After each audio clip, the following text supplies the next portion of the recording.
Bonjour à tous, les rencontres de la filière auront lieu à Lyon le 10 octobre prochain, tous les 2 ans, donc en alternance avec le salon Solutrans. L'événement abordera notamment la transition énergétique, dont les biocarburants. Pour nous en parler aujourd'hui, Côme de Ternay, bonjour. Bonjour. Alors vous êtes chef de produit chez Altens. Alors Altens, vous produisez des biocarburants, ça va du B100 au HVO. Ce sont des biocarburants 100% renouvelables? Alors oui et non. Oui, on parle bien de ces carburants 100% renouvelables. Dans le cas du B100, avec de la biomasse végétale, donc là on va parler typiquement de l'huile de colza.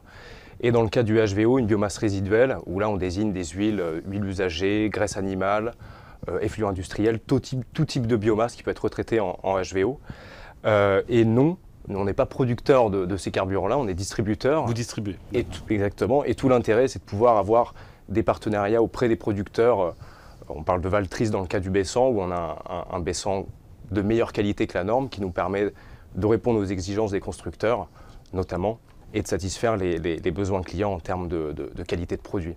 Alors revenons sur le B100 justement. Le B100 a été utilisé pour un grand nombre de camions immatriculés donc en 2023 en France, loin devant l'électrique et le gaz. Comment vous expliquez cette popularité auprès des utilisateurs, donc les transporteurs? Est-il devenu, est-ce qu'on peut dire que c'est devenu l'alternative à court terme du diesel donc aujourd'hui? Alors, l'engouement autour du B100, il s'explique déjà à travers le besoin de décarbonation du secteur, qu'on voit surtout auprès des chargeurs qui ont besoin d'aller décarboner leur scope 3, le post-transport étant très important.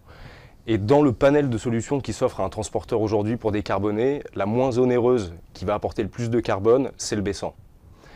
L'avantage du B100, c'est aussi de pouvoir être simple à utiliser, entre guillemets. On ne change pas les camions, ça reste des motorisations thermiques.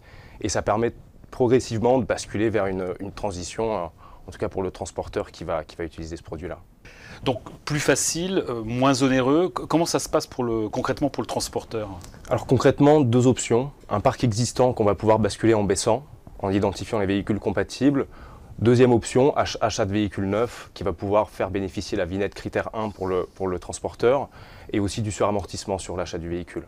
Mais ça, c'est multimarque, quelle que soit la marque, quel que soit le véhicule également? Et alors non, justement, dans le cas des rétrofits, il faut identifier les véhicules compatibles qui vont pouvoir être rétrofités par la suite.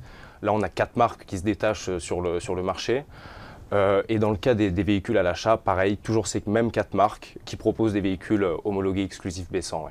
Et je suppose que vous accompagnez également le transporteur dans la démarche? Exactement. Nous, le rôle d'Altens là-dedans, ça va être déjà de le conseiller dès le départ sur le choix du produit.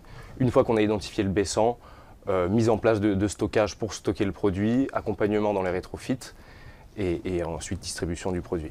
Alors, on parlait donc des biocarburants, notamment le B100, qui évolue très vite. Les biocarburants évoluent. Vous venez de sortir un B100 encore plus vert, le pur sans bas carbone. C'est quoi exactement? Alors le pur sans bas carbone... On fait de mieux en mieux en fait. Oui, exactement. Exactement. Le but aujourd'hui, c'est de féliciter les meilleures pratiques agricoles. Et dans le cas d'un agriculteur qui va faire l'effort de faire par exemple moins de labour, d'utiliser des intrants bio ou de mieux gérer ses corps de rotation dans sa culture, on va récompenser cet effort par un rendement CO2 de la graine qui va être plus intéressant. Donc dès la production en fait. Surtout, c'est dès la production que ça se passe, ce gain carbone. Et ce B100, on va dire bas carbone, est déjà proposé? Oui, alors on vient d'annoncer il y a à peu près un mois là, justement les premières livraisons de B100 bas carbone. Un B100 classique se situe autour des 55-65%. Un B100 bas carbone va chercher plutôt du 80%. Alors vous allez jusqu'à proposer même un diesel renouvelable. Vous avez passé un partenariat avec Nestlé, je crois, oui. C'est ça, vous allez nous en parler. Le premier producteur de diesel renouvelable, c'est quoi exactement du diesel renouvelable? Alors déjà, tout est dans le nom, diesel. Ça ne sert à rien que je vous ramène un échantillon aujourd'hui parce que vous ne serez pas capable d'identifier du HVO ou du diesel. Et l'intérêt, c'est dès le départ, synthétiser la formule moléculaire du diesel avec comme matière première du déchet, huile alimentaire usagée, graisse animale, effluents industriels, toute biomasse résiduelle qu'on va pouvoir reconvertir en biocarburant derrière, via la technologie HVO.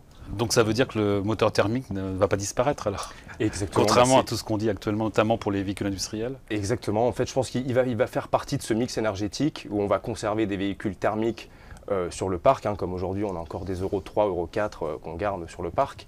L'idée, c'est de pouvoir donner une seconde vie à ces véhicules en les faisant rouler à l'HVO. Et ce sont des solutions également pour les ZFE, je suppose? Alors, dans le cas du B100, oui. on l'a dit tout à l'heure, avec un achat de véhicules exclusifs B100. Dans le cas du HVO, on n'est pas encore éligible critère 2. Critère 1, pardon. Critère 1, il va falloir patienter malheureusement, puisque les biocarburants ne sont pas encore totalement acceptés par les autorités, notamment pour les ZFE. Comme de Ternay, merci beaucoup.